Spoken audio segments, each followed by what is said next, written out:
Ovidi Montllor, el ídolo absoluto de la clase obrera que pasó de ser un humilde pastor de cabras a conquistar el mítico Olimpia de París, escondía tras su imagen de guerrero indomable un calvario de traiciones y sombras que el poder político intentó sepultar para siempre. ¿Cómo es posible que el artista más valiente de su generación terminara sus días sumido en una ruina financiera asfixiante mientras sus antiguos compañeros de trinchera, hoy convertidos en burócratas de traje y corbata, le daban la espalda en un veto silencioso que duró más de 10 años? Hoy vamos a revelarles la verdad sobre la cacería institucional que lo borró de los escenarios y el oscuro papel de esos supuestos amigos que lo condenaron al olvido mientras él lidiaba en secreto con hábitos destructivos y dependencias químicas en la soledad de su alcoba. Descubriremos si ese fatídico padecimiento físico que atacó su garganta fue un capricho del destino o la manifestación somática de un alma desgarrada por la ingratitud de una industria que lo utilizó y luego lo desechó como un trapo viejo. ¿Qué oscuro secreto se llevó a la tumba sobre la hipocresía de los mismos que corrieron a entregarle medallas de oro cuando su luz ya se apagaba definitivamente?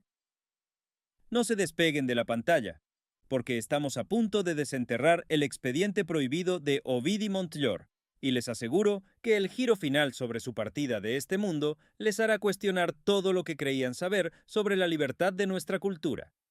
Para entender la magnitud de la tragedia que rodeó a nuestro protagonista, debemos retroceder en el tiempo, mucho antes de los focos y los aplausos, hasta un escenario marcado por el polvo, el hambre y el miedo más absoluto. Corría el año 1942, un momento en que el país era una herida abierta que se negaba a cicatrizar.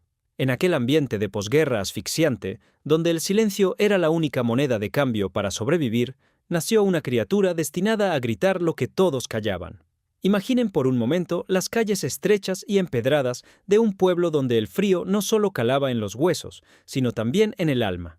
Allí, en un hogar donde la escasez era el pan de cada día y los padres arrastraban el cansancio de una derrota que no se podía nombrar, empezó a forjarse un carácter de hierro. Pero hubo una figura clave, un hombre que vivía en las sombras y que sería el arquitecto secreto de su mente brillante. Su tío.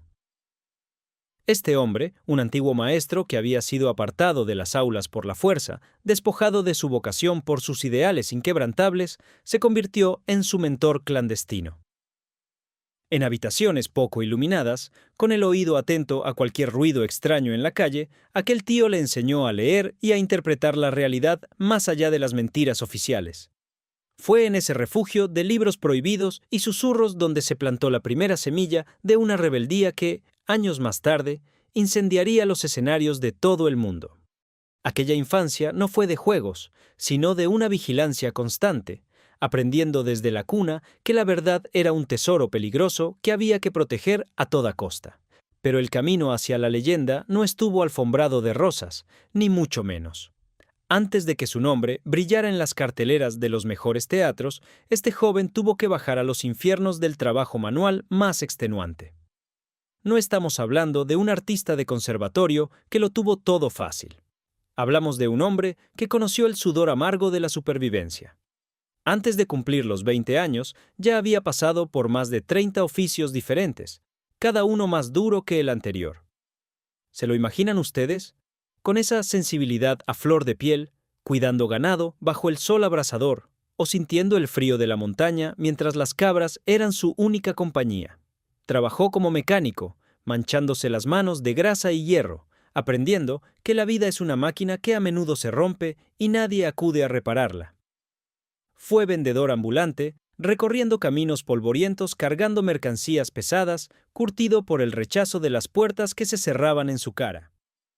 Cada uno de estos empleos, lejos de ser una pérdida de tiempo, fue una lección magistral de sociología humana. En los talleres, en los mercados y en los campos, escuchó los lamentos, las esperanzas y la sabiduría de la gente humilde, de esa clase trabajadora a la que siempre pertenecería de corazón. Esta inmersión total en la realidad más cruda le proporcionó una verdad narrativa que ningún actor de escuela podría imitar jamás. Sus manos callosas y su espalda curtida por el esfuerzo eran el testimonio de un hombre que sabía perfectamente lo que costaba ganarse un trozo de pan, y esa autenticidad sería, paradójicamente, lo que más molestaría a las élites intelectuales que más tarde intentaron rodearlo. Con el alma llena de sueños y los bolsillos completamente vacíos, nuestro protagonista tomó una decisión que cambiaría su destino para siempre: abandonar el refugio conocido para lanzarse al rugido de la gran ciudad. La llegada a Barcelona fue un choque térmico y emocional de proporciones épicas. Imaginen a ese muchacho bajando de un tren con una maleta vieja que contenía más esperanzas que ropa, pisando el asfalto de una metrópoli que en los años 60 bullía con una modernidad que él solo había vislumbrado en las revistas.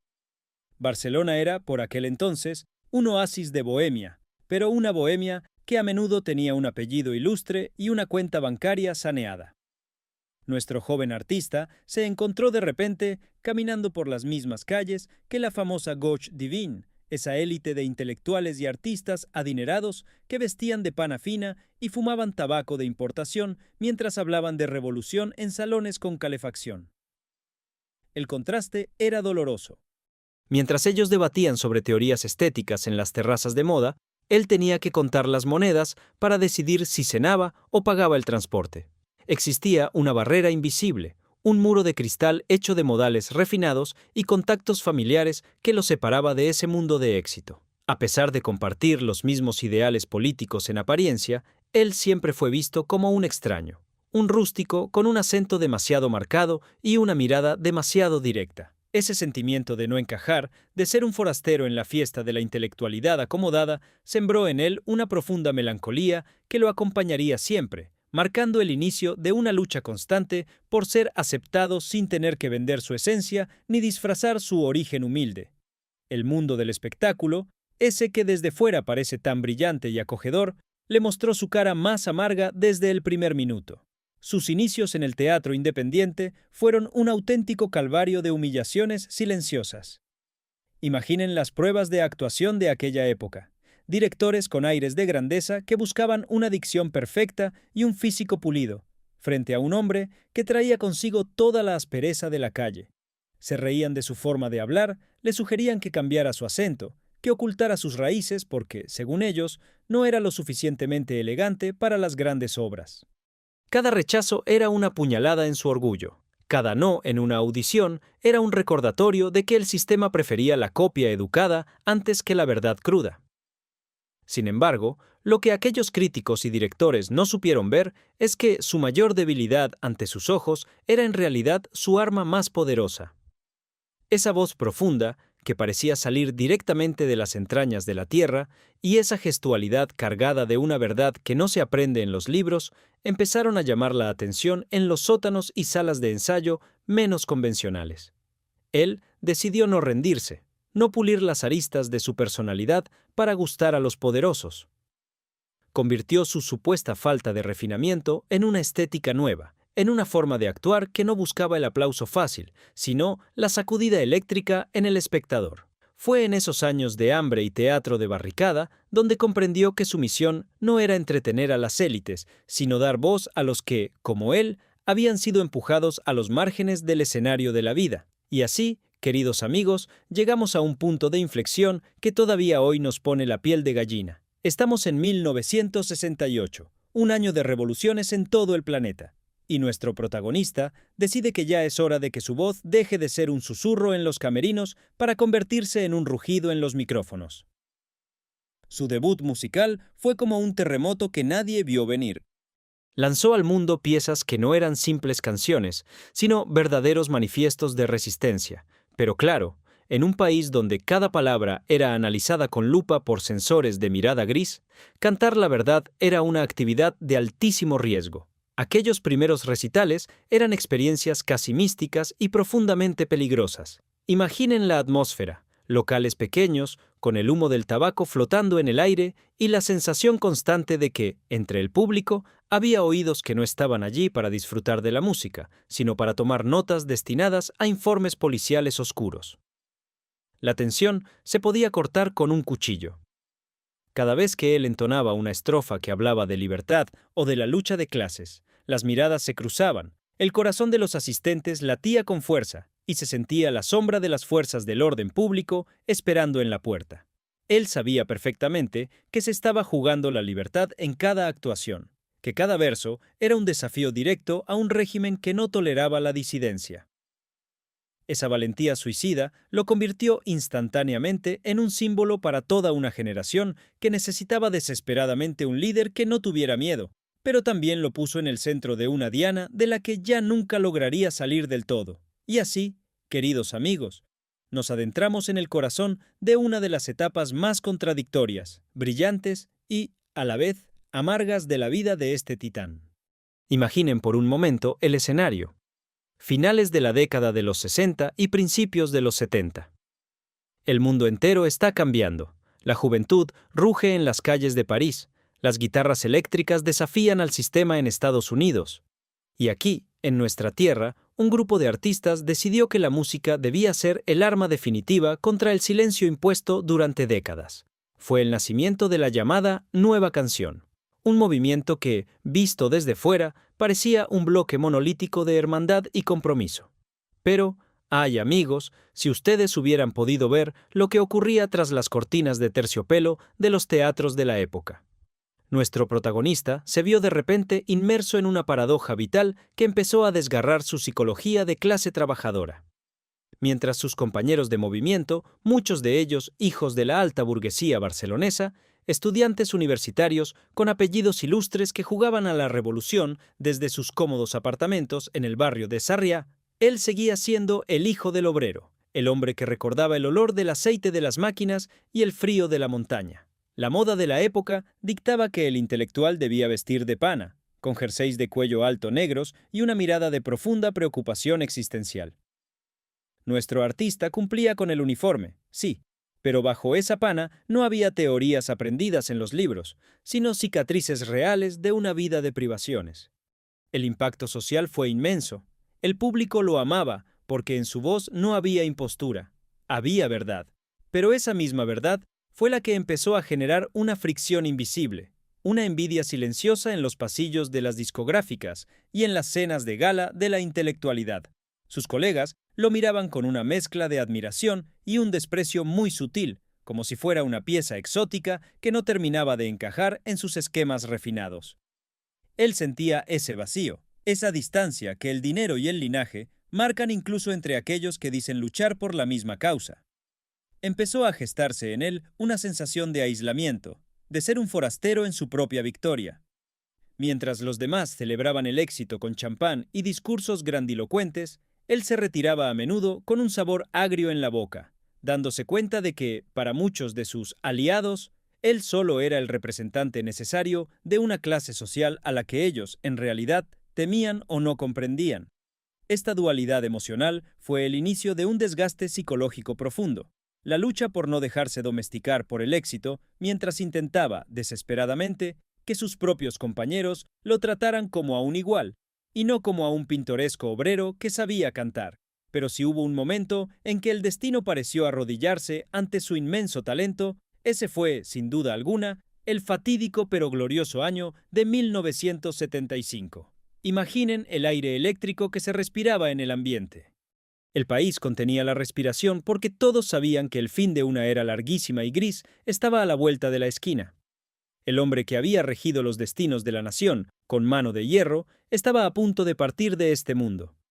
En ese contexto de máxima tensión, nuestro protagonista logra lo impensable: conquistar el templo sagrado de la música en Europa, el mítico Teatro Olimpia de París. Amigos, pónganse en situación. Las luces de la capital francesa, el glamour de una ciudad que era el faro de la libertad, y en el cartel, en letras grandes, el nombre de ese muchacho que años atrás vendía mercancía por los pueblos. El Olimpia no era un escenario cualquiera. Por allí habían pasado las leyendas más grandes de la historia, y ahora él estaba allí, con su voz de trueno y su mirada desafiante. El éxito fue tan rotundo que la prensa internacional no escatimó en elogios. Fue una apoteosis, un estallido de orgullo para todos los exiliados y para aquellos que, desde dentro, soñaban con un cambio real. Sin embargo, Este triunfo internacional fue el detonante de una de las tramas más oscuras de su carrera. Mientras en París lo trataban como a un rey del arte, en su propia tierra empezaba a tejerse una red invisible de sospechas y recelos. La envidia es un monstruo de ojos verdes que no perdona, y menos aún en los círculos de poder. Al regresar de Francia, envuelto en el aura de la gloria europea, se encontró con que los despachos de la administración pública y los programadores de televisión lo miraban con una hostilidad renovada. ¿Cómo era posible que ese rebelde de barrio hubiera llegado tan alto sin pedir permiso a los guardianes de la cultura oficial? Fue en ese preciso instante cuando se dieron las primeras órdenes susurradas en los pasillos gubernamentales. Empezaron a poner trabas a sus giras, a cuestionar el contenido de sus letras bajo el pretexto de la seguridad pública y a monitorizar cada uno de sus movimientos. La victoria de París, que debería haber sido el inicio de su consagración definitiva, se convirtió en el argumento perfecto para sus enemigos. Lo etiquetaron como alguien peligroso, no solo por lo que decía, sino por la capacidad de movilización que tenía. Fue el inicio de una cacería institucional que se disfrazaba de burocracia, una red que se iba cerrando lentamente sobre su garganta, intentando asfixiar al artista antes de que su mensaje se volviera imparable. Ante el cerco que la industria musical empezaba a levantar a su alrededor, nuestro protagonista, dotado de una inteligencia emocional y una capacidad de supervivencia asombrosas, decidió que si no le dejaban cantar sus verdades, las actuaría. Fue así como se produjo su desembarco masivo en la gran pantalla, convirtiéndose en el rostro indispensable de un cine que buscaba retratar la suciedad, la miseria y las contradicciones de una sociedad que despertaba de un largo letargo. No buscaba papeles de galán, ni historias de amor edulcoradas que tanto gustaban a la prensa rosa de la época. No, señores. Él buscaba el barro, la sombra y el conflicto. Se especializó en interpretar a personajes marginales, a hombres derrotados por el sistema, pero que mantenían una chispa de fuego en la mirada. Películas de un realismo brutal que hoy son consideradas obras maestras de culto, pero que en aquel entonces levantaban ampollas en la censura. ¿Qué había realmente detrás de su decisión de aceptar esos papeles tan riesgosos y psicológicamente agotadores?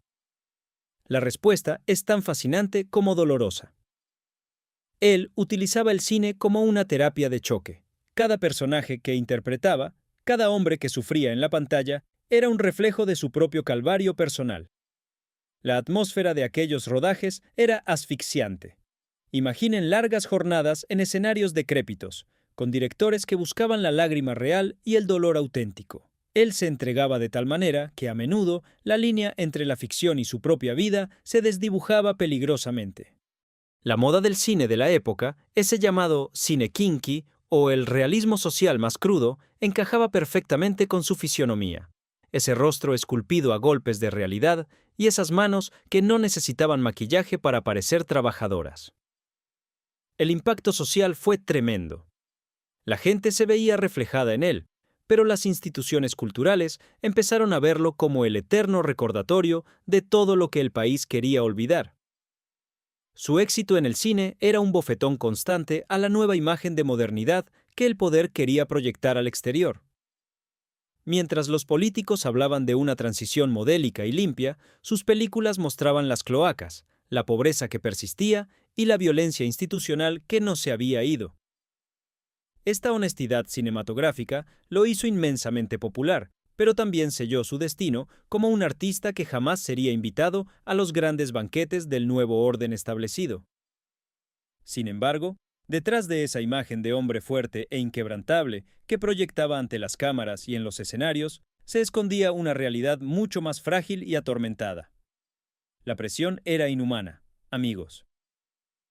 Imaginen lo que debe ser sentirse vigilado constantemente, ver cómo tus ingresos dependen del capricho de un funcionario y notar cómo tus supuestos amigos te van dejando solo a medida que el poder te señala. Fue en este periodo de máxima tensión cuando empezaron a aparecer las primeras grietas en su salud emocional.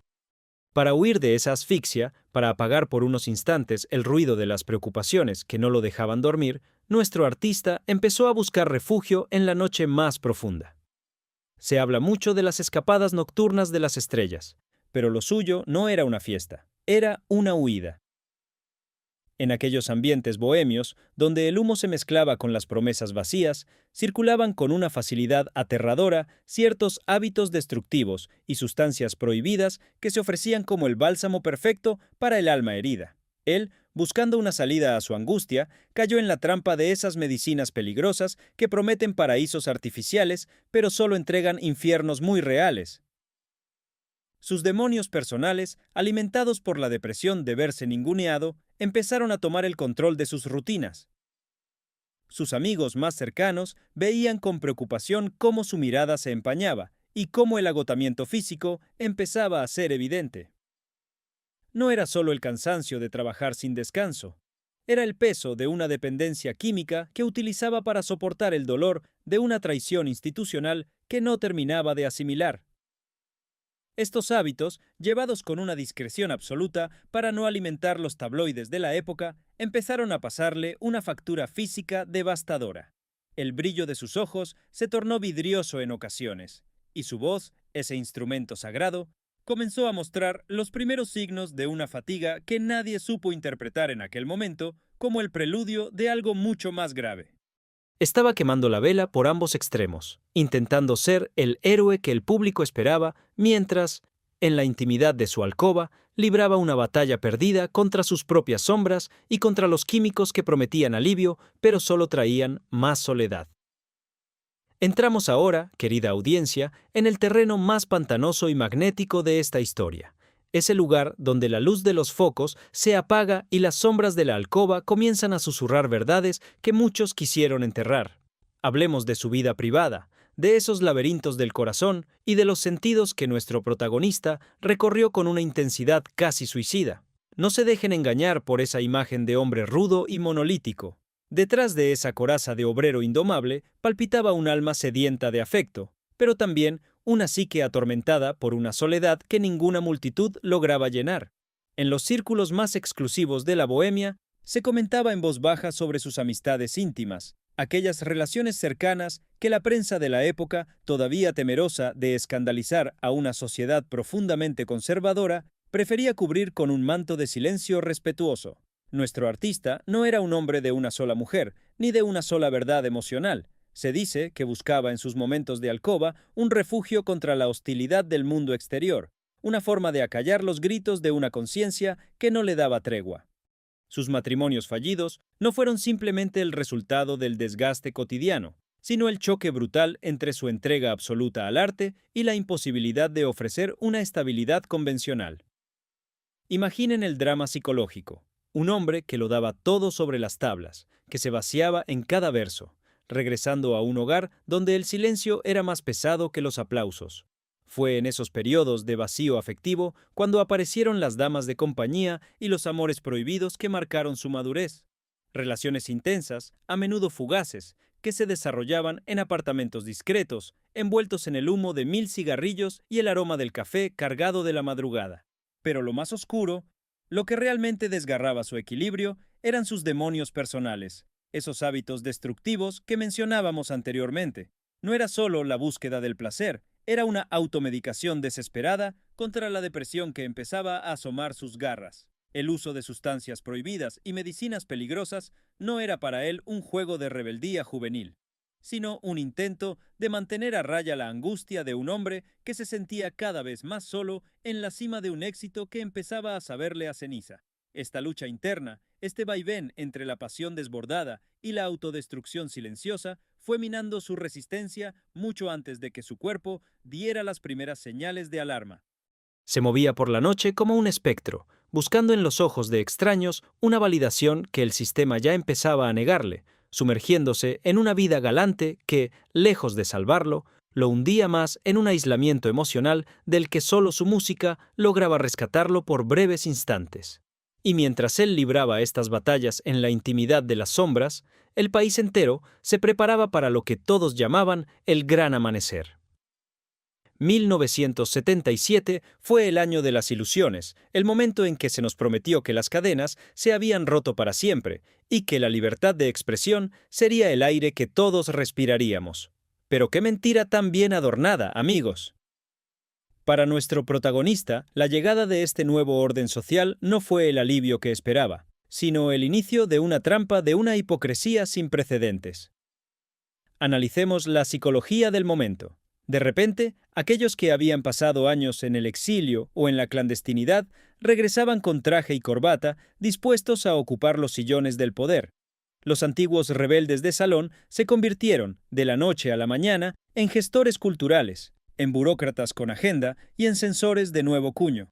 Nuestro artista, con su integridad intacta y su negativa a pasar por el aro de la moderación impostada, empezó a resultar una presencia sumamente incómoda.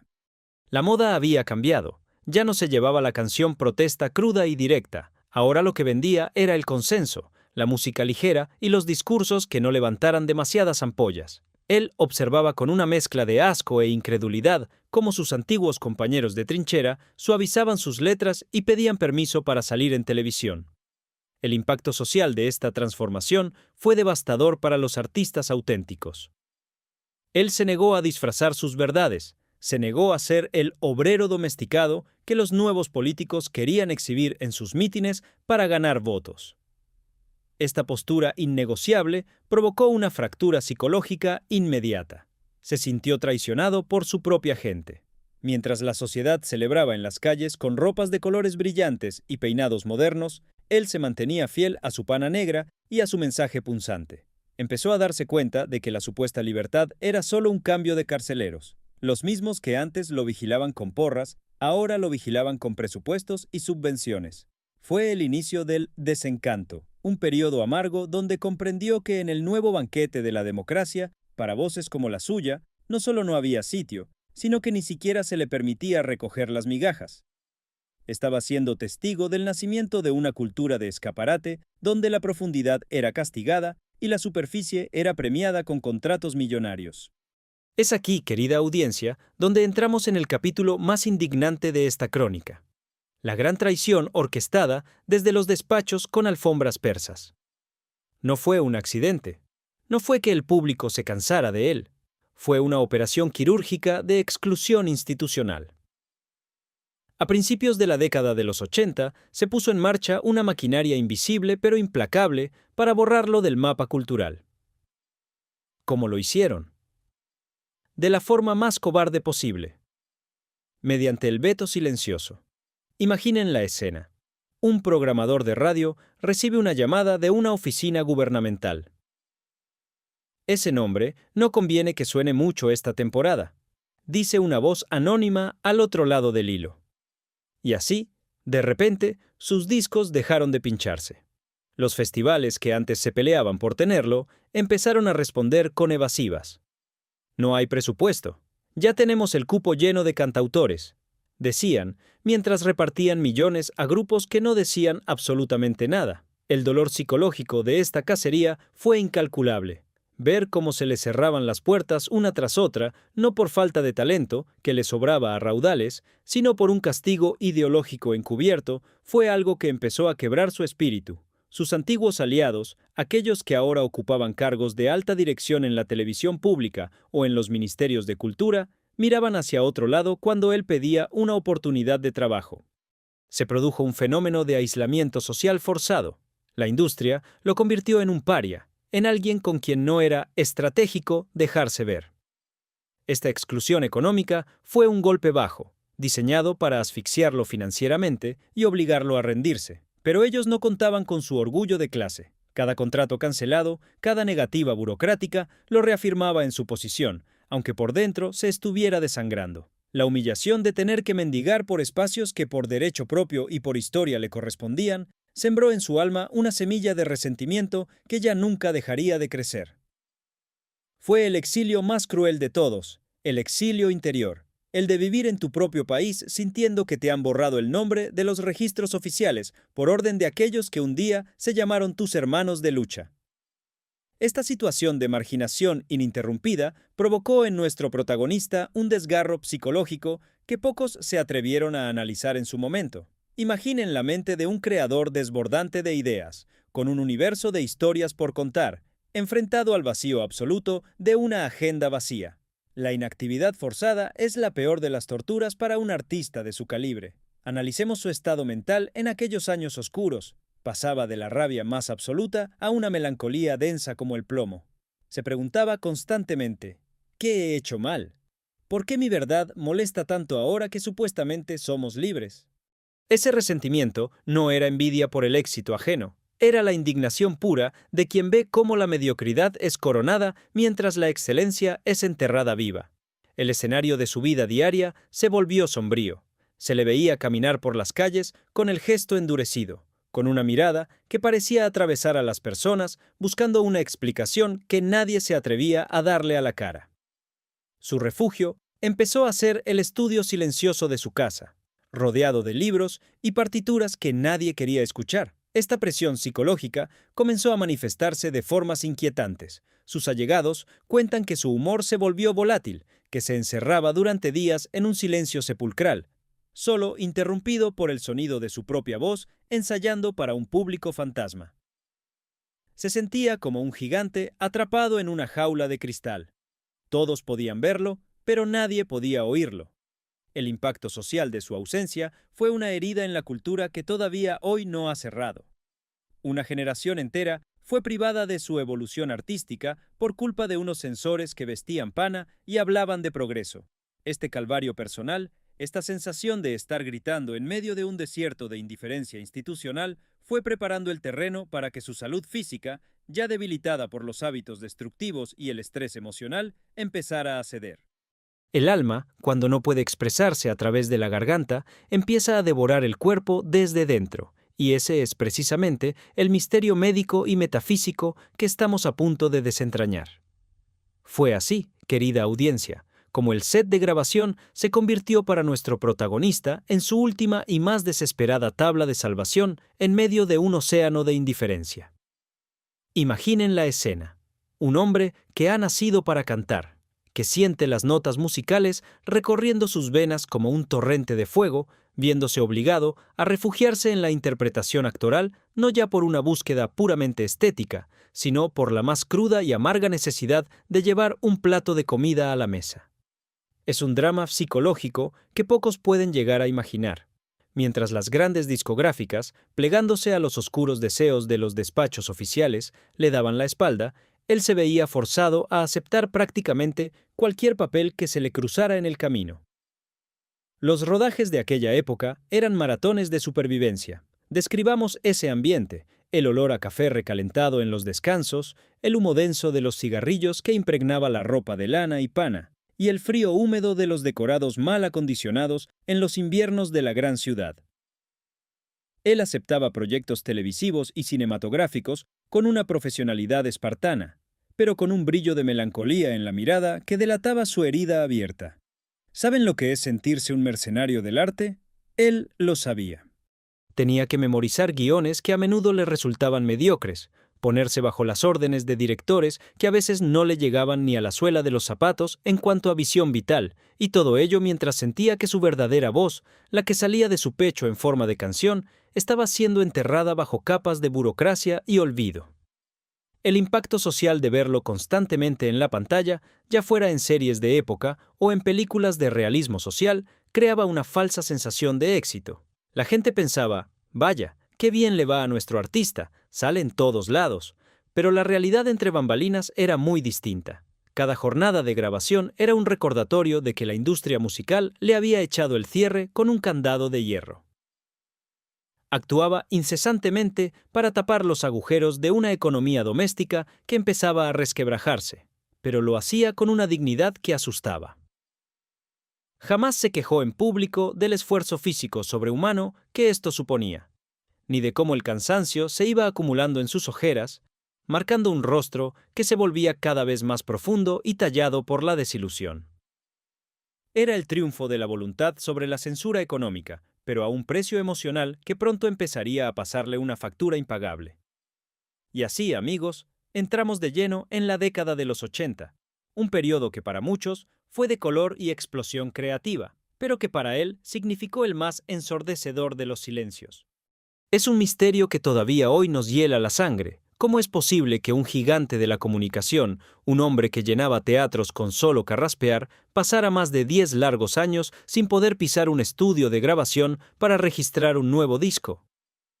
Analicemos la perversidad de este vacío. Mientras la llamada movida madrileña llenaba las portadas con peinados imposibles, lentejuelas y canciones de una frivolidad a menudo insultante, nuestro protagonista era empujado a una sombra artificial. 10 años, damas y caballeros, 3.650 días en los que un creador de su talla tuvo prohibido dejar su legado sonoro para la posteridad.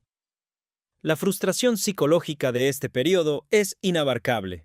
Imaginen la escena en su casa: cajas llenas de letras escritas a mano, partituras acumulando polvo sobre el piano y un teléfono que, cada vez que sonaba, traía la noticia de un nuevo proyecto actoral menor, pero nunca la llamada de un productor discográfico con valentía suficiente para desafiar el boicot.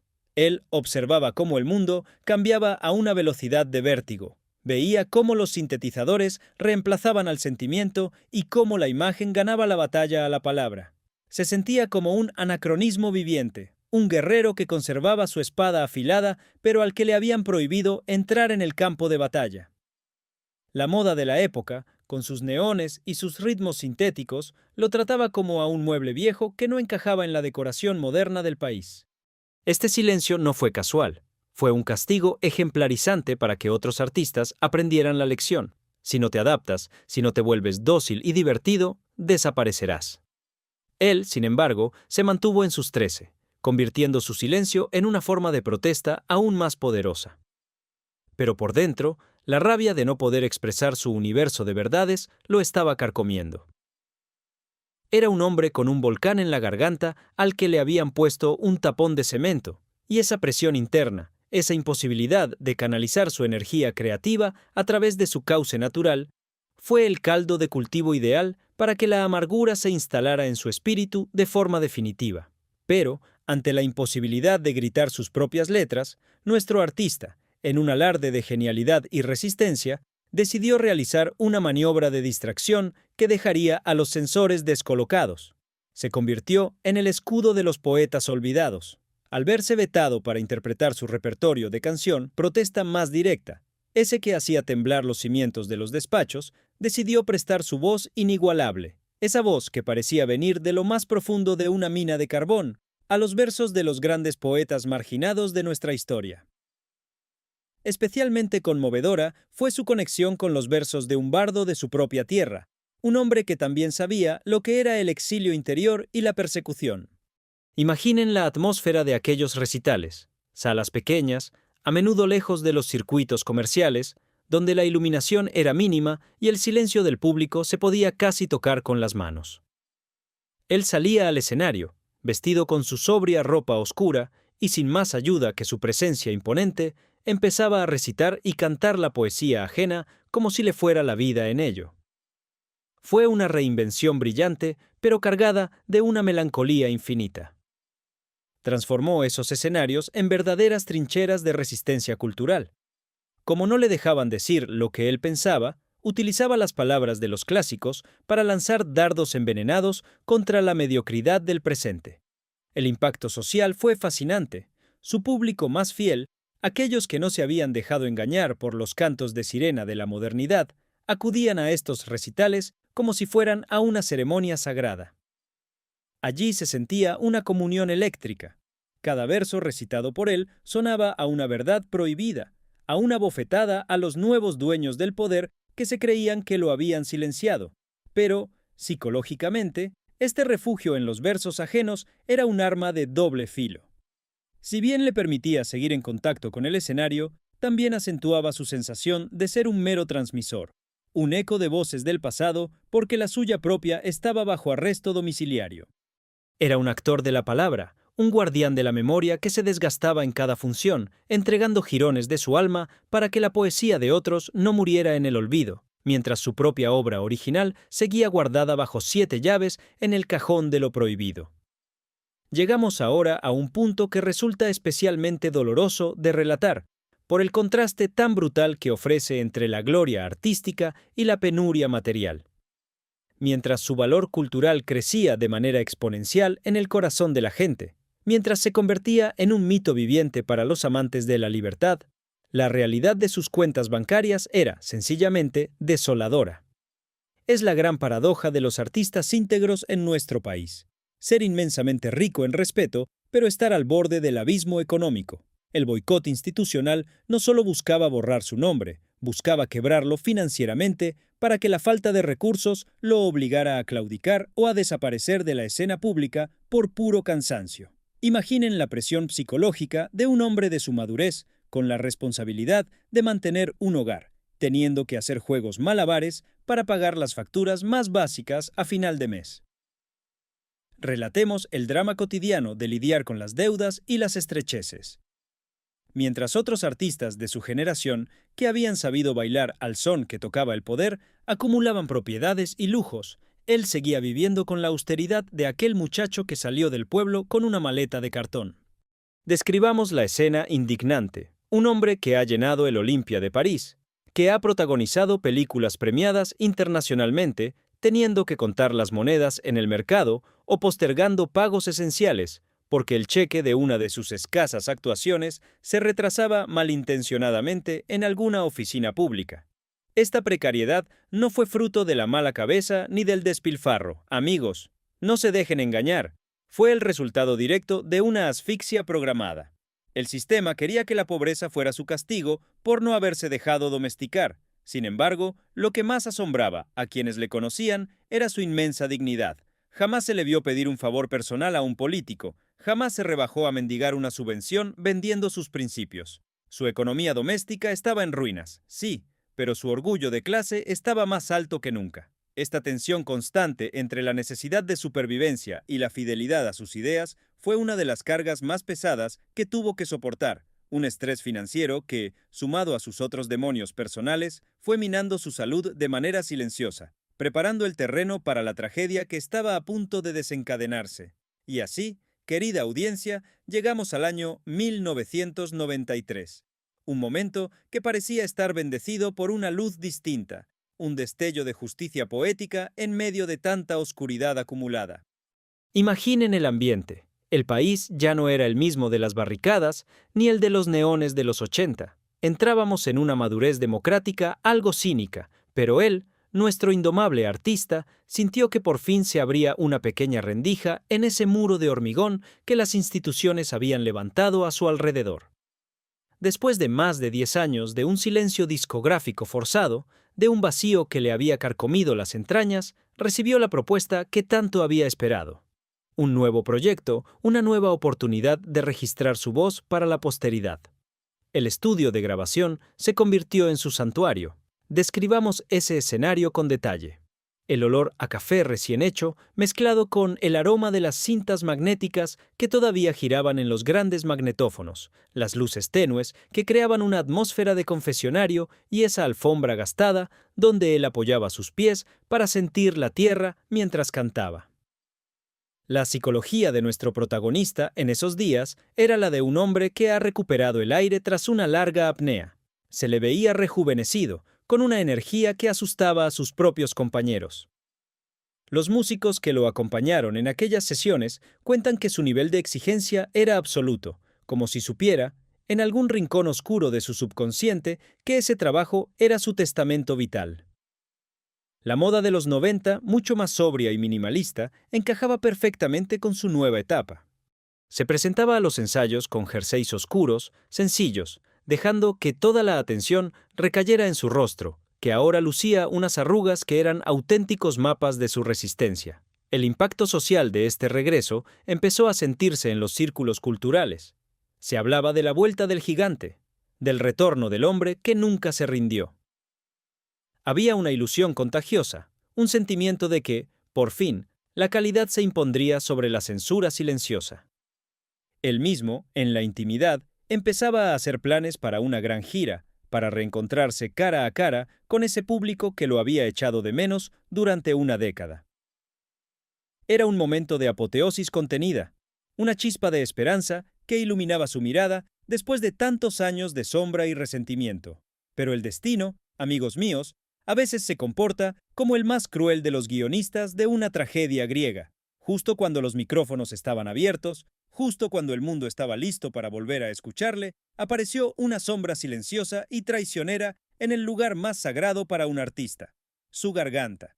Todo comenzó de una forma casi imperceptible, como esas pequeñas molestias a las que uno no quiere dar importancia. Una leve afonía al final del día, una carraspera persistente que él atribuía al cansancio acumulado o al humo de los locales donde siempre se movía. ¿Será el esfuerzo de los ensayos?, se preguntaba a sí mismo frente al espejo del baño, mientras observaba su cuello con una preocupación creciente que todavía no se atrevía a verbalizar. Pero los días pasaban y esa fatiga vocal no remitía. Al contrario, se instalaba como un huésped no deseado en su instrumento de trabajo.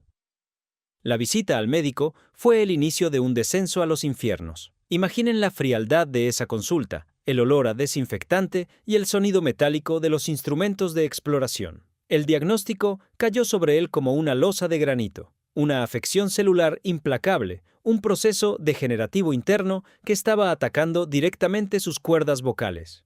No era una simple inflamación. Era un enemigo invisible y agresivo que había decidido anidar en el centro mismo de su existencia. El impacto psicológico de recibir esta noticia para un hombre cuya vida era la voz es algo que escapa a las palabras. Fue como si le dijeran que el aire que respiraba se había vuelto veneno. Aquella sombra en su garganta no solo amenazaba su carrera, sino que era el primer aviso de un viaje sin retorno. En ese momento, el mundo a su alrededor pareció detenerse. Salió de la clínica y caminó por las calles de la ciudad sin ver a nadie, sintiendo que el cerco de la fatalidad se cerraba definitivamente sobre él. Aquella voz que había desafiado a dictadores y que había dado voz a los mudos de la historia, ahora se enfrentaba a su propio y trágico silencio biológico. A partir de ese instante, comenzó un calvario de meses marcados por una batalla épica frente a este enemigo interno que no daba tregua. Describamos, con el máximo respeto, el deterioro físico de nuestro coloso. Él, que siempre había sido un hombre de una planta imponente, de una energía desbordante que llenaba cualquier habitación, empezó a menguar ante la mirada atónita de sus seres queridos. Las sesiones de tratamiento eran agotadoras, dejándolo en un estado de postración que él intentaba ocultar con un valor espartano. Lo más desgarrador era observar cómo el silencio se iba apoderando de su hogar. Él, que siempre tenía una palabra aguda, una broma punzante o un verso a flor de labios, ahora tenía que comunicarse a menudo mediante notas escritas o gestos, para no desgastar lo poco que le quedaba de aliento. En esta etapa de máxima vulnerabilidad, el papel de su círculo íntimo fue fundamental. Hablamos de un pequeño grupo de amistades genuinas, de esos compañeros que no estaban allí por la fama ni por el interés, sino por un amor puro y una lealtad inquebrantable que se forja en las trincheras de la vida. Ellos fueron los testigos de su entereza. Cuentan cómo, a pesar del dolor y de ver cómo su cuerpo le traicionaba día a día, él mantenía una lucidez mental asombrosa. Seguía interesándose por la actualidad, por la política, por la lucha de sus compañeros, como si su propia tragedia fuera secundaria frente a los problemas del mundo. Pero psicológicamente, el desgaste era atroz. Ver cómo el instrumento que le había permitido ser quien era se apagaba. Le sumía en momentos de una soledad infinita. Evitaba los espejos porque ya no se reconocía en ese hombre de mirada cansada y cuello vendado. La moda y el estilo de vida que tanto le habían importado pasaron a un segundo plano absoluto. Ahora, su única moda era el pijama de hospital y su único estilo era la resistencia silenciosa. Fue una lucha desigual, una resistencia numantina contra una afección implacable que le iba robando, trozo a trozo, su capacidad de estar en este mundo. Y mientras él se consumía en la intimidad de su dolor, en las esferas del poder empezó a producirse un fenómeno de una hipocresía que clama al cielo.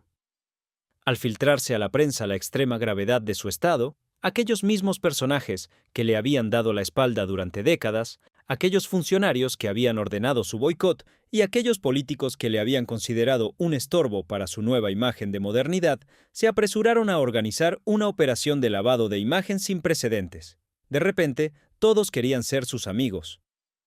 De repente, su nombre volvía a sonar en los despachos oficiales, pero no para ofrecerle el trabajo que tanto necesitó en vida, sino para otorgarle placas, medallas y distinciones honoríficas que ahora ya no le servían para nada. Es indignante, amigos míos, analizar la psicología de estos actos institucionales. No buscaban homenajear al artista, buscaban limpiar sus propias conciencias antes de que su luz se apagara para siempre. Le entregaron medallas de oro cuando ya no podía sostenerlas. Le dedicaron discursos laudatorios en los mismos lugares donde años atrás le habían prohibido actuar. El impacto social de esta hipocresía fue una mezcla de alivio para algunos seguidores despistados y de una profunda náusea para quienes conocían la verdad de su calvario. Él aceptaba estos honores con una sonrisa triste, con una elegancia que sus verdugos de guante blanco no merecían. Sabía perfectamente que esas distinciones eran el certificado de que ya no le consideraban peligroso porque estaba fuera de combate. Fue el momento de las fotos de rigor, de los apretones de manos ante las cámaras y de los elogios fúnebres pronunciados en vida. Aquella lluvia de medallas no era más que el barniz con el que el sistema intentaba ocultar las cicatrices de una exclusión que duró más de 10 años, una ceremonia del perdón que él concedió con la generosidad de los grandes, pero con la amargura de saber que el reconocimiento llegaba cuando el viaje final ya era inevitable. A pesar de su debilidad, hubo un último acto de amor entre el artista y su gente que todavía hoy recordamos con lágrimas en los ojos. Nos trasladamos a su amada ciudad de los puentes, su tierra natal, ese lugar de montañas y fábricas que siempre llevó en el corazón, Ichiatsitos. Se organizó un homenaje público que fue mucho más que un evento cultural. Fue una despedida colectiva, un grito de perdón y de gratitud de un pueblo hacia su hijo más auténtico. Imaginen la plaza principal de la ciudad, abarrotada de gente de todas las edades, desde ancianos que recordaban sus primeros pasos hasta jóvenes que habían descubierto su verdad a través de discos rayados. Él apareció en el escenario y el silencio que se produjo fue tan denso que se podía cortar. Estaba allí, frágil, sostenido casi por el aire, pero con una dignidad que emanaba de cada uno de sus poros. No pudo cantar, pero su presencia llenó el espacio de una manera que ninguna voz podría igualar. La emoción era desbordante. La gente lloraba sin consuelo mientras le dedicaba una ovación que parecía no tener fin. Miles de manos aplaudiendo a un hombre que les había enseñado a no tener miedo. Aquellos aplausos sonaban a una disculpa histórica, a un reconocimiento tardío de todo lo que se le había negado. Él miraba a la multitud con unos ojos que parecían querer grabar cada rostro en su memoria para el viaje que estaba por venir. Fue un momento de una carga psicológica insoportable. La constatación de que el mito ya era más fuerte que el hombre. En esa ciudad, rodeado de sus raíces, recibió el único homenaje que realmente le importó: el cariño sincero de la gente de a pie, de esa clase trabajadora a la que nunca dejó de pertenecer. Fue su último gran acto público, una despedida envuelta en el aroma del azahar y el sonido de las campanas, dejando una huella imborrable en el alma de todos los presentes.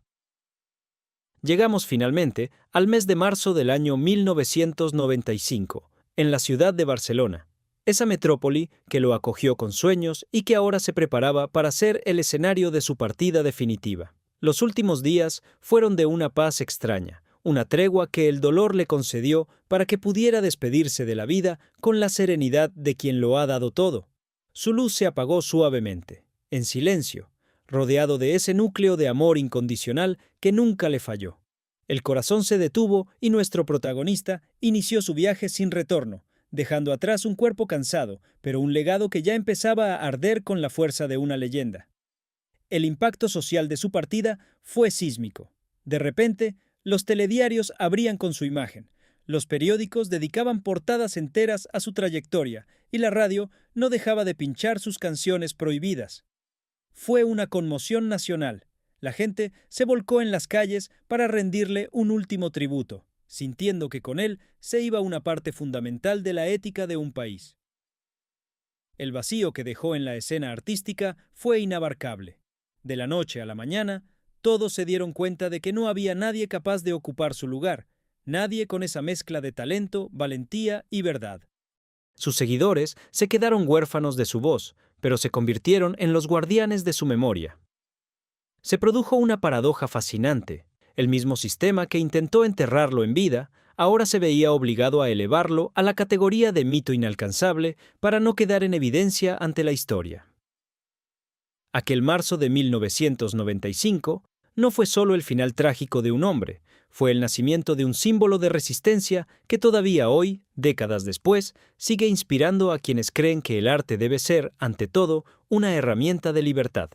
Para terminar esta crónica, queridos amigos, no podemos dejar de plantear una reflexión que nos ha perseguido durante toda esta investigación y que les aseguro que les hará pensar profundamente. Hemos hablado de su calvario físico, de esa afección implacable que atacó su garganta. Pero, ¿y si hubiera algo más? ¿Y si ese mal no fuera solo una cuestión de biología azarosa? Existe una teoría perturbadora, compartida por muchos de sus allegados y analistas psicológicos, que sugiere que su padecimiento físico fue la manifestación somática de un alma que ya no podía soportar más el peso de la injusticia. ¿Puede una garganta cerrarse de puro dolor moral? ¿Puede el cuerpo rebelarse y autodestruirse cuando al espíritu se le prohíbe expresarse? Piensen en ello. Un hombre que vivía por y para la voz, al que se le obligó a callar durante más de 10 años, al que se le asfixió económicamente y se le aisló socialmente. El estrés de esa cacería institucional, el resentimiento acumulado por la traición de sus propios compañeros y la angustia de verse borrado de la historia mientras todavía estaba vivo, pudieron ser el caldo de cultivo de su fatalidad. Su garganta, el instrumento de su rebeldía, fue precisamente lo que el destino, o quizás su propio dolor interno, decidió clausurar. Es un pensamiento filosófico y médico que nos deja una pregunta punzante en el aire. ¿Cuál es el altísimo precio que paga un hombre por mantener su integridad en un mundo que premia la docilidad? Él prefirió que su luz se apagara antes que permitir que la domesticaran. Nos deja un legado de canciones, de películas y de versos, pero sobre todo nos deja una lección de dignidad que debería avergonzar a quienes intentaron silenciarlo. Hoy su voz suena más fuerte que nunca, recordándonos que, aunque el poder pueda arrebatar la vida, jamás podrá apagar la verdad de quien se atrevió a ser libre hasta el último suspiro.